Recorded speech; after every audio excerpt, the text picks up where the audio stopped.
Hello everyone, कैसे हो आप सब? एकदम फिट।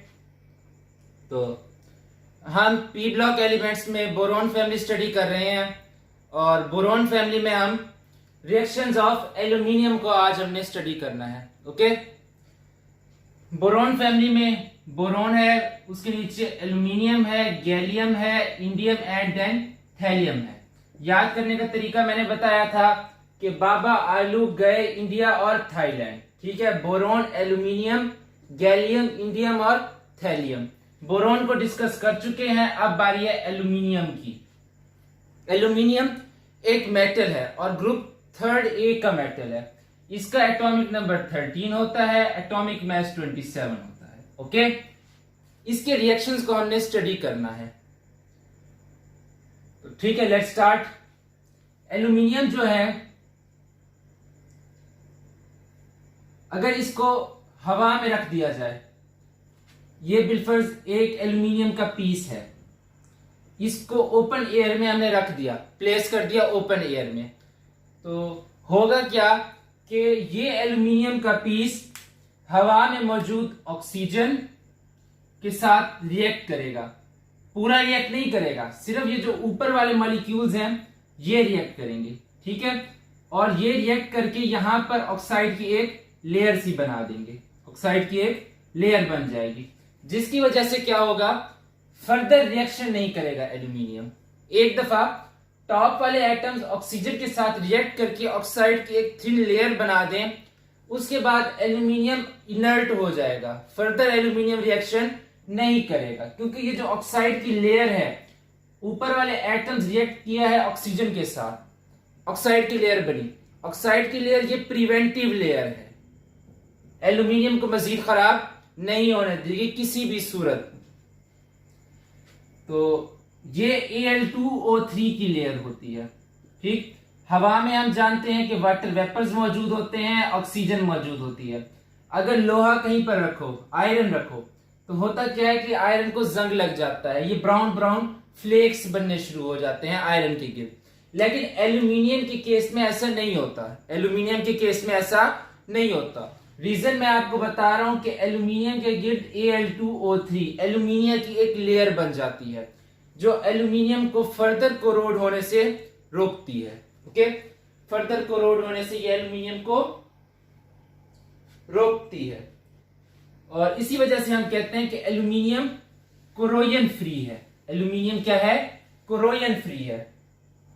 लेकिन अगर एल्यूमिनियम को हम ग्राइंड कर लें, एल्यूमिनियम को ग्राइंड कर लें, और ग्राइंड करने के बाद एल्यूमिनियम को 800 डिग्री सेल्सियस पर हीट करें, ठीक है, तो ये इस केस में ऑक्सीजन से रिएक्ट कर जाएगा, ऑक्सीजन से रिएक्ट कर जाएगा। पहले तो क्या केस था कि ये एल्यूमिनियम का एक पीस था और इसके गिर्द ऑक्साइड की एक कोटिंग मौजूद थी, लेकिन अब क्या हुआ कि इसको पीस में कन्वर्ट करने से, स्मॉल स्मॉल पार्टिकल्स में कन्वर्ट करने से क्या हुआ कि अब हर पार्टिकल ऑक्साइड बनाना चाहेगा, हर पार्टिकल ऑक्सीजन से डायरेक्ट कांटेक्ट में आ जाएगा। यहां पर सिर्फ टॉप सरफेस वाले पार्टिकल्स कांटेक्ट में थे और उन्होंने एल्यूमिनियम ऑक्साइड बनाया। लेकिन अब ग्राइंड करने से क्या हुआ कि अब सारे के सारे पार्टिकल, सारे के सारे एल्यूमिनियम एटम्स ऑक्सीजन से डायरेक्ट कांटेक्ट में आ गए, और ये डायरेक्ट कांटेक्ट में आने की वजह से रिएक्शन करेंगे, रिएक्शन कर करके बनाएंगे Al2O3। एल्यूमिनियम 2 टाइम्स है, 2 टाइम्स कर दो, ठीक है। ऑक्सीजन 3 टाइम्स है, तो इसे 3/2 टाइम्स कर दो। ओके, 2 से 2 कैंसिल, 3 ऑक्सीजन इधर, 3 ऑक्सीजन उधर, 2 से पूरी इक्वेशन को मल्टीप्लाई कर दो, 2 2s are 4 aluminium plus 3O2 will give us 2Al2O3। Okay, ना सिर्फ ये ऑक्सीजन से रिएक्ट करेगा, बल्कि हम जानते हैं कि एटमॉस्फेयर में 78.09% नाइट्रोजन गैस भी मौजूद होती है, 78.09% नाइट्रोजन गैस भी मौजूद होती है। ये एल्यूमिनियम एटम ऑक्सीजन के साथ साथ नाइट्रोजन से भी रिएक्ट करेगा, एल्यूमिनियम ऑक्सीजन के साथ साथ नाइट्रोजन से भी रिएक्ट करेगा। जब ये नाइट्रोजन के साथ रिएक्शन करेगा, Al प्लस N2 बनाएगा एल्यूमिनियम नाइट्राइड AlN। ठीक हो गया, एल्यूमिनियम नाइट्राइड बनाएगा। यहां पर कितने नाइट्रोजन है? 2 नाइट्रोजन, एल्यूमिनियम 1 एल्यूमिनियम 1, नाइट्रोजन 2, तो ये भी 2 बनेंगे। अब यहां पर एल्यूमिनियम कितने हो गए? 2 हो गए, तो हमें यहां भी एल्यूमिनियम कितने करने पड़ेंगे? 2 एल्यूमिनियम 2 नाइट्रोजन। ओके, अब ये जो रिएक्शन है ये हाईली एक्सोथर्मिक है, साथ हीट भी रिलीज होती है, साथ लाइट भी रिलीज होती है। ठीक है, इस रिएक्शन को हम इस्तेमाल करते हैं फोटोग्राफी में, फ्लैश लाइट फोटोग्राफी। और एमसीक्यूज भी आता है कि which of the following metals is used in flash light photography because of its activity. तो एल्यूमिनियम जब नाइट्रोजन के साथ रिएक्ट करता है तो रिएक्ट करके एल्यूमिनियम नाइट्राइड साथ ही और बहुत ज्यादा लाइट भी रिलीज होती है। अब कहने का मकसद ये, कहीं भी एल्यूमिनियम पाउडर डालोगे तो ऑक्सीजन और नाइट्रोजन के साथ रिएक्ट कर जाएगा। हम मेटलर्जी में क्या करते हैं, किसी कंपाउंड को अगर एक्सट्रैक्ट करना हो तो उसे बहुत ज्यादा हीट करते हैं, जिसकी वजह से क्या होता है कि ये कंपाउंड मेल्ट हो जाता है, यानी कि लिक्विड स्टेट में आ जाता है। ओके, लिक्विड स्टेट में आया। अब नेक्स्ट क्या होगा कि इनके अंदर कहीं कहीं मिनरल्स के अंदर इम्प्योरिटीज मौजूद होती हैं। इम्प्योरिटीज जैसे ऑक्सीजन गैस, नाइट्रोजन गैस के बबल्स मौजूद होते हैं इस लिक्विड के अंदर। तो हम क्या करते हैं, ग्राइंडेड एल्यूमिनियम इसके अंदर डाल देते हैं, वो ग्राइंडेड एल्यूमिनियम, यहाँ टेम्परेचर बहुत हाई है, 800 डिग्री सेल्सियस या अबव पर है। ठीक है, तो वो ग्राइंडेड एल्यूमिनियम यहाँ मौजूद ऑक्सीजन बबल्स और नाइट्रोजन के बबल्स से रिएक्शन कर जाता है। ठीक है, रिएक्शन करके बनाएगा Al2O3 और AlN। ये जो है एक एप्लीकेशन हो गई इसकी मेटलर्जी के अंदर। इजीली इन इम्प्योरिटीज ऑक्सीजन और नाइट्रोजन बबल्स को इधर से रिमूव कराया जा सकता है। ठीक है, ऑल्दो एल्यूमिनियम जो है एक कोरोजन फ्री मेटल है, इसे जंग नहीं लगता, लेकिन फिर भी इसको सॉल्ट सोल्यूशन से दूर रखना चाहिए। अगर समंदर में हम देखें तो मैरीन पर्पसेस के लिए इसको इस्तेमाल नहीं करना चाहिए, क्योंकि सॉल्ट सोल्यूशन की मौजूदगी में ये कोरोड कर जाता है। लेकिन हवा की मौजूदगी में कोरोड नहीं करता। क्यों नहीं करता? क्योंकि ऑक्साइड की लेयर बन जाती है। लेकिन आप इसे अगर ग्राइंड कर दो और 800 डिग्री सेल्सियस टेम्परेचर प्रोवाइड कर दो, ठीक है, तब ये रिएक्शन करेगा ऑक्सीजन के साथ भी, नाइट्रोजन के साथ। इन्हीं रिएक्शंस की वजह से हम इन्हें मेटलर्जी में इस्तेमाल करते हैं और फ्लैश लाइट फोटोग्राफी में। अब नेक्स्ट है इसके reactions with non metals.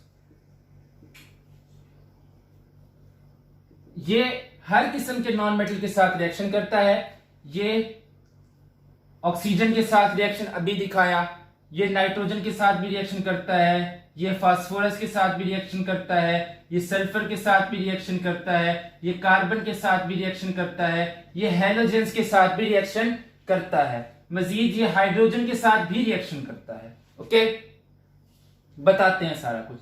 Nitrogen के साथ जब ये रिएक्शन करेगा aluminium N2 will give us AlN। Okay, 2 बार है तो इसे भी 2 बार होना पड़ेगा। जब फास्फोरस के साथ रिएक्ट करेगा एल्यूमिनियम तब बनाएगा Alp।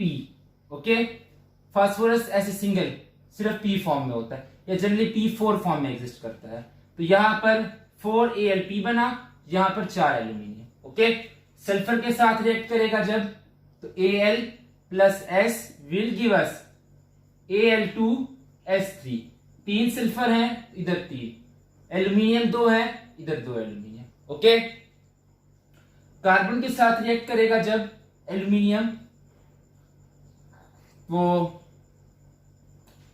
ये बनाएगा Al4C3। ओके, Al4C3 बनाएगा।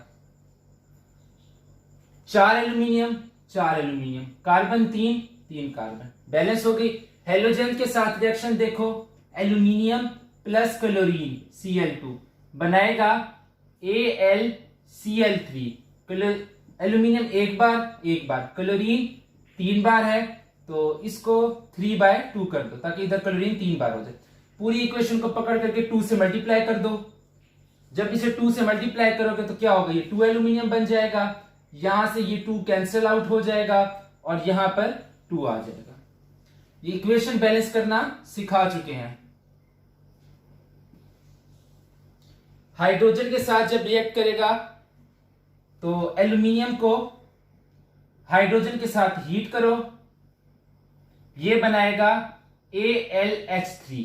ओके, 3 हाइड्रोजन है, बिल्कुल वही केस, 3 यहां पर 2 लगाएंगे। ओके, अब सवाल यह है कि भाई इन सबको क्या रट्टा लगाना पड़ेगा? नहीं, रट्टा लगाने की कोई जरूरत नहीं है। देखो जरा, एल्यूमिनियम नाइट्राइड बना, कैसे पता चलेगा? ये फार्मूला है, एल्यूमिनियम पे होता है +3 चार्ज, नाइट्रोजन पे कितना चार्ज होता है? 3-। रूल तुमने पढ़ रखा है, अगर चार्जेस सेम हो तो ये कैंसिल आउट हो जाते हैं और फार्मूला बन गया AlN। Same with AlP, Al पे +3, P 3- कैंसिल आउट, क्या बन गया? AlP। एल्यूमिनियम फास्फोरस के साथ रिएक्शन कर गया, एल्यूमिनियम फॉस्फाइड। सल्फर के साथ देखो ये रिएक्शन, एल्यूमिनियम बनाता है +3, सल्फर बनाता है 2-। इसकी वैलेंसी इधर, इसकी वैलेंसी इधर, Al2S3। Okay, this is aluminium sulphide. Aluminium carbide कैसे बना? एल्यूमिनियम बनाना पसंद करता है +3 कार्बन 4-, ये इधर, ये इधर, Al4C3 बन गया। ओके, नेक्स्ट जी, क्लोरीन और हाइड्रोजन के हवाले से अगर मैं बात करूं तो क्या सूरत हाल है कि एल्यूमिनियम जो है ये +3 बनाना पसंद करता है, Cl-, ये इधर, और -1 है तो -1 एल्यूमिनियम के नीचे, AlCl3 बन गया। एल्यूमिनियम और हाइड्रोजन की अगर मैं बात करूं, एल्यूमिनियम +3, हाइड्रोजन -1। ठीक है, हाइड्रोजन जनरली प्लस बनाता है, यहां पर माइनस क्यों है बताता हूं, AlH3 हो गया। ओके, एल्यूमिनियम में हाइड्रोजन माइनस पर क्यों है? ओके, बताते हैं।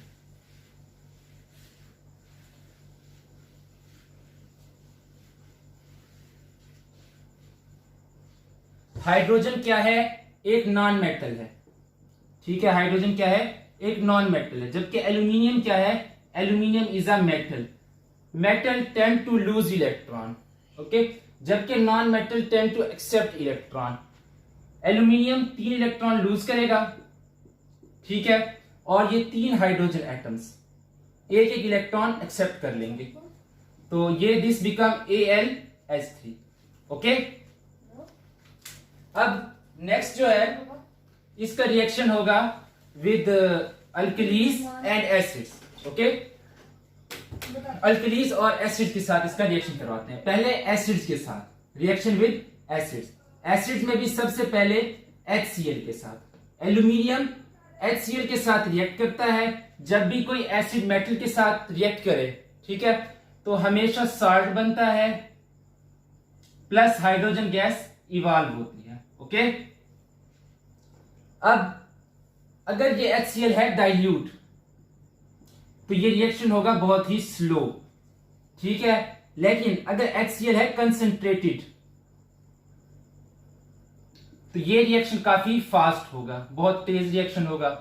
दिस विल बिकम AlCl3, साथ हाइड्रोजन गैस रिलीज होगी। ओके, डाइल्यूट कंसंट्रेटेड तुम पढ़ चुके हो। डाइल्यूट का मतलब कि हम जनरली HCl का सॉल्यूशन लेते हैं वाटर के साथ। अगर HCl की मिकदार है कम तो वो डाइल्यूट, ज्यादा है तो कंसंट्रेटेड। कंसंट्रेटेड होगा तो रिएक्शन फास्ट होगा, डाइल्यूट होगा तो रिएक्शन स्लो होगा। रिएक्शन को बैलेंस कर लो, कैसे करोगे?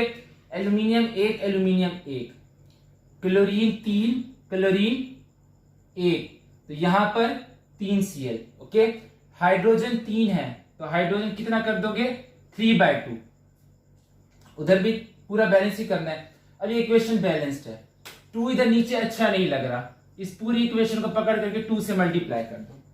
जब इसको 2 से मल्टीप्लाई करोगे तो this will become 2Al plus 6HCl will give us 2AlCl3 plus 3H2. Okay, हो गया। स्लो डाइल्यूट के साथ स्लो रिएक्शन होगा, कंसंट्रेटेड के साथ फास्ट रिएक्शन होगा। ओके, अगला एसिड हमारे पास है sulphuric acid which is king of chemicals. H2SO4 के साथ रिएक्शन, अगर एल्यूमिनियम है, H2SO4 लिया है डाइल्यूट, तो रिएक्शन नहीं करेगा, नो रिएक्शन। क्यों नहीं करेगा? क्योंकि हम जानते हैं कि एल्यूमिनियम के गिर्द ऑक्साइड की एक लेयर होती है। डाइल्यूट एसिड तेज नहीं होता, काफी तेज नहीं होता, तो अगर तेज एसिड होगा तो इस लेयर को क्रॉस करके एल्यूमिनियम तक पहुंचने में कामयाब हो सकता है, ठीक है। लेकिन अगर डाइल्यूट है तो इस लेयर को ही क्रॉस नहीं कर पाएगा, एल्यूमिनियम ऑक्साइड की जो लेयर है उसको ही क्रॉस नहीं कर पाएगा। ओके, नेक्स्ट, अगर कंसंट्रेटेड हमने ले लिया है, एल्यूमिनियम को कंसंट्रेटेड सल्फ्यूरिक एसिड के साथ रिएक्ट करवाया है, तो क्या होगा? साल्ट बनेगा Al2SO4 thrice, hydrogen gas release होगी, साथ सल्फर डाइऑक्साइड गैस भी रिलीज होगी। बच्चे क्या करते हैं कि एल्यूमिनियम देखा एसिड, मेटल एसिड, सॉल्ट और hydrogen, sulphur dioxide gas release ही नहीं की, तो नंबर कट सकता है, चांस है, इसको ध्यान में रखना है। इक्वेशन को बैलेंस कर लो, 2 एंड यहां से आएगा 3 6 एंड यहां से 6H2। ओके, रिएक्शन क्या हो गई? बैलेंस्ड। नहीं, सॉरी, इधर H2 नहीं बनेगा, H2O बनेगा, वाटर बनेगा। इधर हाइड्रोजन गैस रिलीज नहीं होगी, वाटर रिलीज होगा। ओके, तो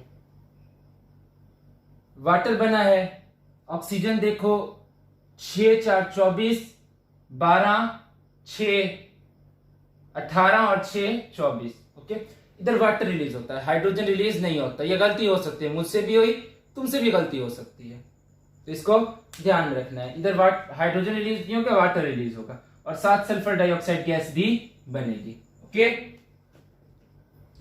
अगर मैं बात करूं अब निट्रिक एसिड की, तो एल्यूमिनियम किसी भी केस में निट्रिक एसिड के साथ रिएक्ट नहीं करता। निट्रिक एसिड HNO3, एल्यूमिनियम को अगर डाइल्यूट निट्रिक एसिड के साथ रिएक्ट करवाया है तब भी नो रिएक्शन, अगर एल्यूमिनियम को निट्रिक एसिड कंसंट्रेटेड के साथ रिएक्ट करवाया है तब भी नो रिएक्शन, देन भी नो रिएक्शन, किसी सूरत में कोई रिएक्शन नहीं होगा। तो यही वजह है कि हम निट्रिक एसिड को एल्यूमिनियम के कंटेनर्स में स्टोर करते हैं। एल्यूमिनियम का कंटेनर बना लिया, ठीक है, और इसके अंदर निट्रिक एसिड को स्टोर किया, ठीक है, और यहां पर निट्रिक एसिड भर दिया और इसको ऊपर से बंद कर दिया। ओके, तो एल्यूमिनियम के साथ चूंकि रिएक्शन नहीं करेगा, हो सकता है किसी दूसरे मेटल के साथ रिएक्शन कर जाए। एल्यूमिनियम के साथ हम जानते हैं रिएक्शन नहीं करेगा, इसी वजह से इसे एल्यूमिनियम के कंटेनर्स में हम स्टोर करते हैं। ओके,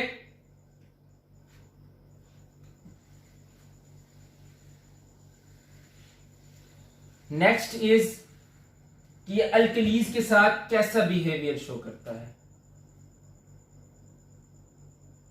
विद अल्कलीज,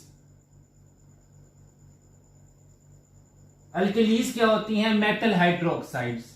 जितने भी मेटल हाइड्रोक्साइड्स हैं, लाइक NaOH, लाइक KOH, ठीक है, like MgOH twice, CaOH twice, इनको हम बोलते हैं कि अल्कलीज हैं। जितने भी मेटल ऑक्साइड्स हैं इनको हम बोलते हैं कि ये अल्कलीज हैं, और अल्कलीज बहुत स्ट्रॉन्ग बेसिस होती हैं। ओके, अब एल्यूमिनियम जो है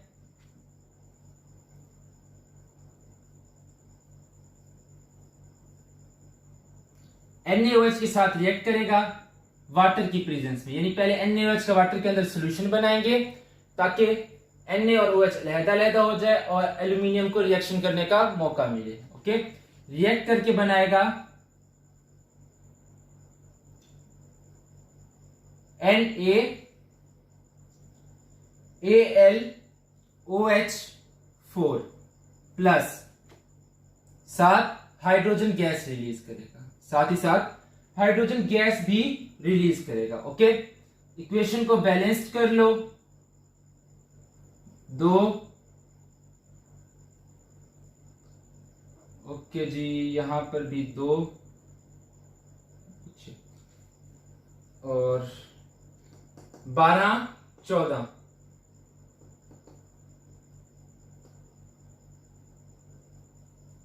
3H2। ओके, अब ये इक्वेशन क्या हो गई? बैलेंस्ड। मैंने जल्दी में कर दिया है, तुम्हें मेथड सिखाया हुआ है कि कैसे करनी है। ये इक्वेशन इस तरीके से बैलेंस्ड हो गई। यहां देखो कि हाइड्रोजन गैस रिलीज हो रही है, हाइड्रोजन गैस रिलीज हो रही है। जब हमने एसिड के साथ रिएक्ट करवाया था तब भी तो हाइड्रोजन गैस रिलीज हुई थी, तो ये एक कॉमन कैरेक्टर आ गया। मजीद ये कि एल्यूमिनियम क्या है, एसिड के साथ भी रिएक्ट कर रहा है, बेसिस के साथ भी रिएक्ट कर रहा है। तो ऐसे मेटल को हम बोलते हैं कि ये एम्फोटेरिक मेटल है, ये एम्फोटेरिक मेटल है। और ये एमसीक्यूज भी आता है कि एल्यूमिनियम एक एम्फोटेरिक मेटल है। एम्फोटेरिक का कंसेप्ट ब्रॉन्स्टेड लोरी में तुमने पढ़ा होगा कि ऐसी स्पीशी जो एज अ एसिड और एज अ बेस दोनों के तौर पर बिहेव करे, एसिड के साथ भी रिएक्ट करे, बेस के साथ भी रिएक्ट करे, उसे हम बोलते हैं कि ये एम्फोटेरिक है। एल्यूमिनियम भी एम्फोटेरिक है, जब एसिड या बेसिस के साथ रिएक्ट करता है तो हाइड्रोजन गैस रिलीज करता है। अभी तो NaOH के साथ रिएक्ट करवाया, KOH के साथ भी एल्यूमिनियम को रिएक्ट करवाया जा सकता है in the presence of water. क्या बनेगा? KAlOH4 potassium aluminium hydroxide plus hydrogen gas release होगी 2। ओके, ये इक्वेशन मैंने बैलेंस कर दी है। आप मेथड लगा करके बैलेंस कर सकते हो। यूट्यूब पर टाइप करो Abdul Rahman Amjad how to balance chemical equation, आपके सामने प्रोसीजर आ जाएगा। अब एक और सवाल कि क्या इसको रटा लगाना है? आंसर है नहीं, फिर से रटा नहीं लगाना। NaAlOH4 कैसे बना? ओके जी, OH जो है इसके ऊपर होता है 1 यूनिट का नेगेटिव चार्ज, सोडियम पे होता है 1 यूनिट पॉजिटिव, एल्यूमिनियम पे होता है 3 पॉजिटिव। ये कुल मिलाकर NaAl 1 + 3 कितना हो गया? 4 हो गया, 4 पॉजिटिव एंड OH नेगेटिव। अब ये -1 इधर आया, 4 इधर गया, 1 को हम लिखते नहीं होते, तो NaAlOH4 हो गया। ओके, सेम केस क्या है with potassium, potassium aluminium hydroxide, this is sodium aluminium hydroxide. तो इसी के साथ ही हमारा लेक्चर खत्म हुआ, फिर कभी मिलेंगे नेक्स्ट क्लास में।